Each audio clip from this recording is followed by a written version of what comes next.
Puan Maharani terpilih kembali sebagai Ketua DPR RI periode 2024 hingga 2029.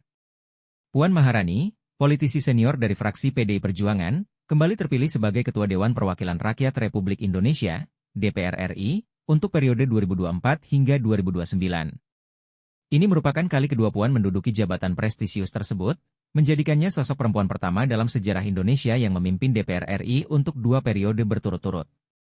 Kepemimpinan Puan dalam fraksi terbesar di parlemen, PDI Perjuangan, sekaligus memperkuat posisinya sebagai salah satu tokoh politik paling berpengaruh di tanah air. Selama masa jabatannya pada periode sebelumnya, 2019 hingga 2024, Puan Maharani dikenal memiliki peran kunci dalam berbagai isu nasional.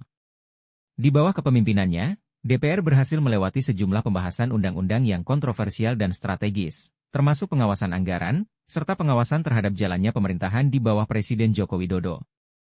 Dedikasi dan konsistensinya dalam memperjuangkan kepentingan rakyat membuatnya kembali dipercaya oleh mayoritas anggota DPR untuk melanjutkan perannya sebagai Ketua DPR RI. Namun, di tengah perjalanannya kembali memimpin DPR, Puan Maharani diisukan akan mengisi posisi yang lebih tinggi di pemerintahan, yakni sebagai Wakil Presiden mendampingi Prabowo Subianto.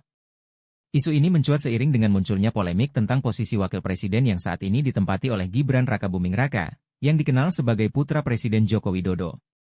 Polemik yang dikenal sebagai Fufufafa, singkatan dari First Son as Vice President After Father as President, sempat memicu perdebatan publik mengenai dinasti politik dan legitimasi pengangkatan Gibran sebagai Wakil Presiden. Beberapa pihak menganggap bahwa Puan Maharani, dengan latar belakang politik yang kuat dan pengalaman panjang di parlemen, lebih layak menduduki kursi Wakil Presiden dibandingkan Gibran. Namun, sejauh ini Puan tetap fokus pada perannya di DPR, menegaskan bahwa tugasnya sebagai Ketua DPR RI adalah prioritas utamanya. Meski begitu, spekulasi seputar kemungkinan perubahan komposisi dalam kabinet Prabowo Gibran tetap menghangat. Sebagai politisi berpengalaman dari PDI Perjuangan, partai yang memiliki kekuatan besar dalam perpolitikan nasional, Puan terus menjaga hubungan baik dengan berbagai fraksi di DPR serta kalangan eksekutif.